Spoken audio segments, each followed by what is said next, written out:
ጊዜ ለመለወጥ እናቅዳለን። ለምን አይሳካልን ነው? አሁን በለመድነው ኃጢአት ሁሉ መላሰን እንወድቅበታለን።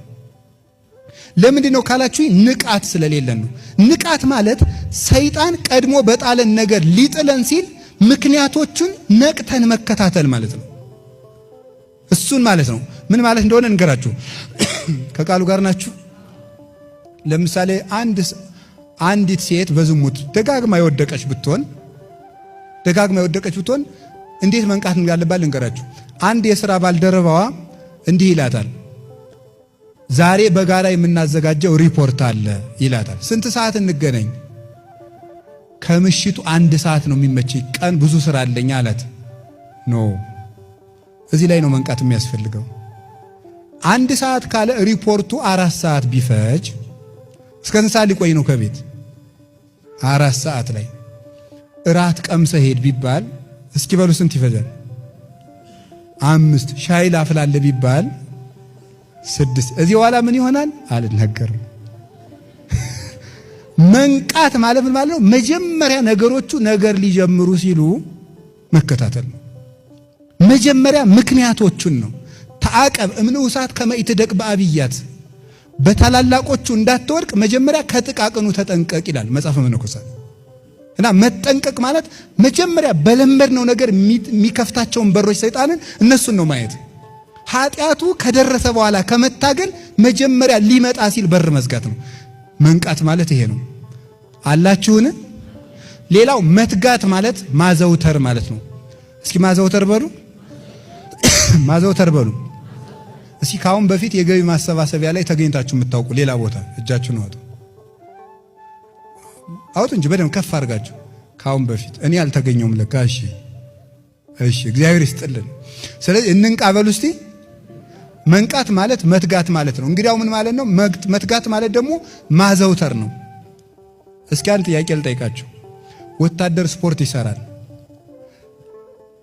5 ዓመት ስፖርት ሰርቶ 15 ዓመት ቢተኛ ወታደር መሆን ይችላል አይችልም? ስፖርት 4 ቀን ሰርታችሁ ብትሰሩት ብትተውት ምን ይሆናል? ስትራፖ ነው የሚሆነው።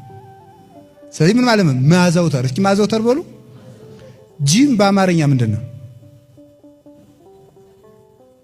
የአካል እንቅስቃሴ ማለት ነው አይደል? ፍቹ ኮንቴክስቹዋል ነው ወይስ ቃል በቃል ነው? በቃ ተውትሽ። እሺ የጂም ቦታ ምንድን ነው? የስፖርት ማዘውተሪያ። እስኪ የስፖርት ማዘውተሪያ በሉ። ማዘውተሪያ ነው። ለምን ማዘውተሪያ የተባለው? በራሱ ተርሙ ማዘውተሪያ የተባለው ለምንድን ነው? አንድ ነገር ሲደጋገም ነው ጠባይ መሆን የሚችለው። ስለዚህ ሁል ጊዜ ለዚህ ነው ቅዱስ ጳውሎስ መልካም ስራዎችን ለመስራት አንታክት የሚለው። አምና ሰጠን ዘንድሮ ሰጠን እንዴት ሰጠን አትበሉ። እስኪ አምላ በሉ፣ አምና በላሁ በሉ፣ የዛሬ 10 ዓመት በላሁ በሉ፣ የዛሬ 20 ዓመት በላሁ በሉ፣ የዛሬ 30 ዓመት በላሁ። አይ እንግዲህ ሲብቃይ በሉ እስኪ። አይ ተበላላችሁ አሁን ሄዳችሁ።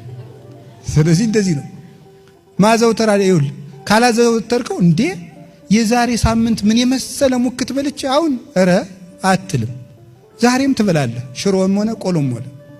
ስለዚህ ሁል ጊዜ በጎ ስራን አድርጉ። በጎ ስራ ስለተጀመረ ብቻ ሳይሆን ስለተዘወተረ ብቻ ሳይሆን ስለተፈጸመ ነው የሚያድነው።